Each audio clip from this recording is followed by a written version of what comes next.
नमस्कार मित्रांनो, सिलाई मशीन रिपेअरच्या या स्यूइंग मशीन टिप्स चॅनेल मध्ये तुमचे स्वागत आहे। मागील व्हिडिओमध्ये आपण वरखाली शिवण खराब येत असेल तर काय करायचं ते पाहिलं होतं। आजचा आपला विषय आहे वरची शिवण खराब येत असेल तर काय करायचं। सर्वात आधी आपण शिवण कशी आहे ते पाहूया। मित्रांनो, तुम्हाला दिसतंय ना हे निळ्या रंगाचे छोटे छोटे दाण्यासारखे ठिपके, ही आहे वरची खराब शिवण। अशी शिवण जास्त दिवस टिकत नाही। अशा शिवणीने कपडा शिवला तर थोड्याच वेळात धागा निघून जातो आणि कपडा खराब होतो। आता ही प्रॉब्लेम कशी सोडवायची ते मी तुम्हाला दाखवतो। एक गोष्ट लक्षात ठेवा, वरची शिवण खराब असेल तर 70% वेळा प्रॉब्लेम खाली असतो आणि खालची शिवण खराब असेल तर प्रॉब्लेम वर असतो। सगळ्यात आधी आपण बॉबिन केस तपासणार आहोत, कारण ही समस्या जास्त करून बॉबिन केसमध्येच असते। आता पहा, बॉबिन केस मधून धागा ओढल्यावर खूप सैल येतोय, म्हणजेच प्रेशर कमी आहे।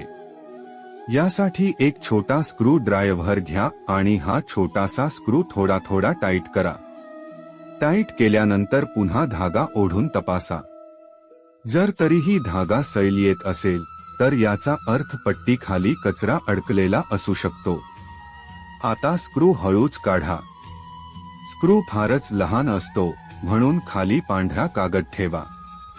स्क्रू पडला तर परत मिळणं कठीण होतं। पट्टी काढल्यानंतर आतला सगळा कचरा नीट साफ करा। जर बॉबिन केसमध्ये खोल खाच दिसली तर बॉबिन केस बदलावा लागतो, पण असं साधारण 4 ते 5 वर्षांनीच होतं। आता पट्टी परत नीट बसवा, खाच आणि होल मॅच करा आणि अंगठ्याने दाबून ठेवत स्क्रू हळूच टाईट करा। यानंतर चांगला बॉबिन वापरा। वाकडा, कापलेला किंवा सैल गुंडाळलेला बॉबिन असेल तर वरची शिवण खराब येते। आता पुन्हा धागा ओढून बघा। जर बॉबिन केसचा वजन धागा सांभाळत असेल तर प्रेशर योग्य आहे। बॉबिन केस मशीनमध्ये बसवा। क्लिक असा आवाज आला पाहिजे। स्लाइडिंग प्लेट बंद करा। हळव्हील एक फेरी फिरवून खालचा धागा वर काढा। दोन्ही धागे मागे ठेवा आणि आता शिवण करून पहा। आता तुम्हाला स्पष्ट फरक दिसेल। नवीन शिवण स्वच्छ, सरळ आणि समान आली आहे। मित्रांनो, ही समस्या जितकी साधी आहे तितकाच तिचा उपायही सोपा आहे। जर हा व्हिडिओ तुम्हाला आवडला असेल आणि काही शंका असतील तर कमेंटमध्ये नक्की विचारा। व्हिडिओ पाहिल्याबद्दल धन्यवाद।